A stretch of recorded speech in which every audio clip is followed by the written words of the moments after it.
na maior manifestação política já registrada em São Paulo. Hundreds of thousands of protesters across Brazil. For weeks, Brazil has been consumed by allegations of corruption at the highest level. De processo de impeachment contra a presidente Dilma Rousseff. The leftist leader is being blamed as Operation Car Wash nears her inner circle. Hello, I'm Barbara Serra, and you're at the Listening Post. These are some of the stories we're looking at this week. The pressure ramps up on the streets and in the media against embattled Brazilian President Dilma Rousseff. In South Africa, a complex relationship between the Zuma government and news outlets in the country. And he may be getting more coverage than anyone else in the U.S. election race, but Donald Trump definitely does not like the media. They are the worst. In the past week, Brazilians have had wall-to-wall coverage of a political scandal threatening to bring down the country's government. Last Sunday, more than 1 million people demanded the removal and impeachment of President Dilma Rousseff. It was the latest development in a 2-year-long story, an investigation called Operação Lava Jato, Operation Car Wash. The investigation centers on a billion-dollar corruption scandal at Brazil's mammoth oil corporation, Petrobras. The scandal has touched many of President Rousseff's close associates. Operação Lava Jato has dominated the news in Brazil and has brought the biases of the mainstream media starkly into view. Rousseff is the second successive left-wing president to be elected in Brazil, and she and her Workers' Party complained that they've been in the crosshairs of a mainstream media monopolized by right-wing conglomerates. The corruption story has not made life easy for the Rousseff government. It's battling waves of negative reporting. However, for many watching the news, well, there is a suspicion that the coverage has just as much to do with pushing the political divide as it has to do with the corruption scandal. The Listening Post's Marcela Pizarro now on the role the media is playing in Brazil's political crisis.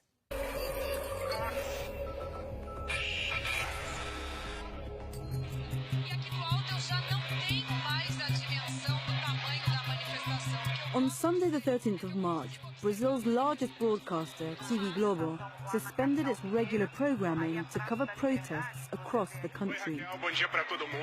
The media had spent a lot of airtime in the run-up, urging people to take to the streets to demand the impeachment of President Dilma Rousseff. Rousseff isn't under investigation herself. Who turns up to protests says a lot about Brazilian politics, society, and its media. The demographic profile of people who went to the streets last Sunday is very particular. They're like upper middle class, white. They're from the southeastern part of Brazil, I mean the richest part of Brazil. So, you know, there is this bunch of very discontent white middle class folks who do not like the Workers' Party from the beginning, I guess. And this sentiment has been fed and also augmented or increased by the media.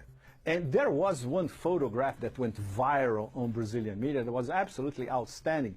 It was this middle-aged, middle-class couple going to the demonstrations, and right behind them there was the nanny push-pramming the toddlers. And that's it. You know, you can protest, you can drink. There are a lot of people drinking champagne at this huge... it was a bit of a demonstration carnival, but she has to go there to take care of the toddlers, even in the middle of the demonstration. So this, in a nutshell, is the portrait of Brazilian society. If you don't understand that, you don't understand nothing that's going on at the moment. Brazil is a country of 200 million. Its deep social divides have been at the heart of national politics. For over a decade, the left-wing Workers' Party, led by former President Lula da Silva, oversaw a period of significant economic and social change. The media system, however, remained remarkably untouched. 5 families, amongst the richest in Brazil, control 70% of the mainstream media. Grupo Globo, owned by the Marinhos, runs the TV Globo network.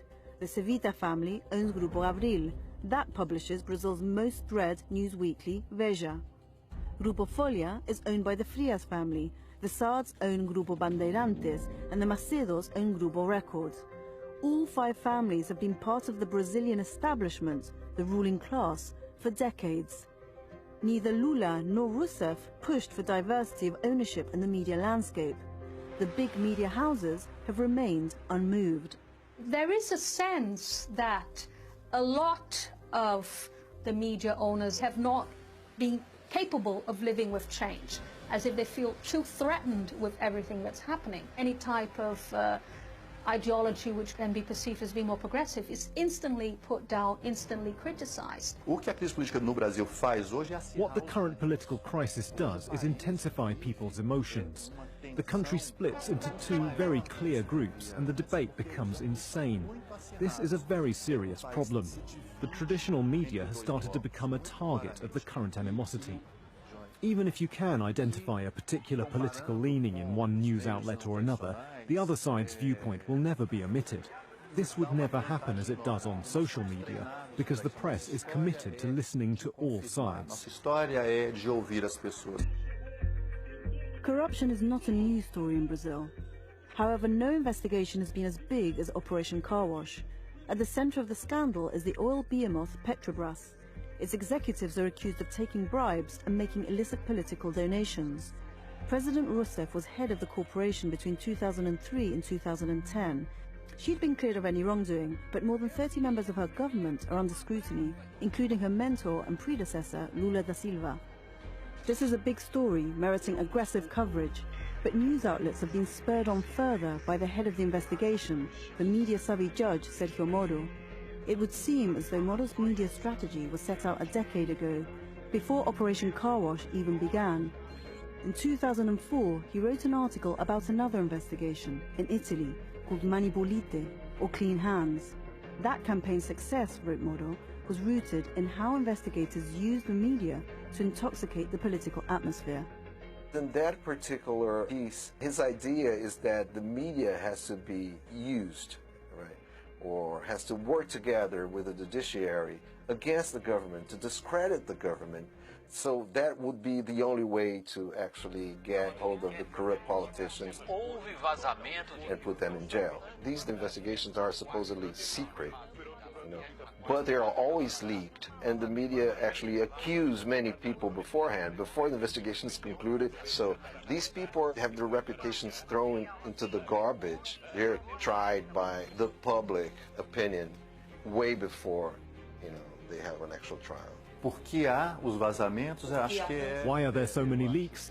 Well, this is a typically Brazilian way of conducting these things. There is always a back door, a leak.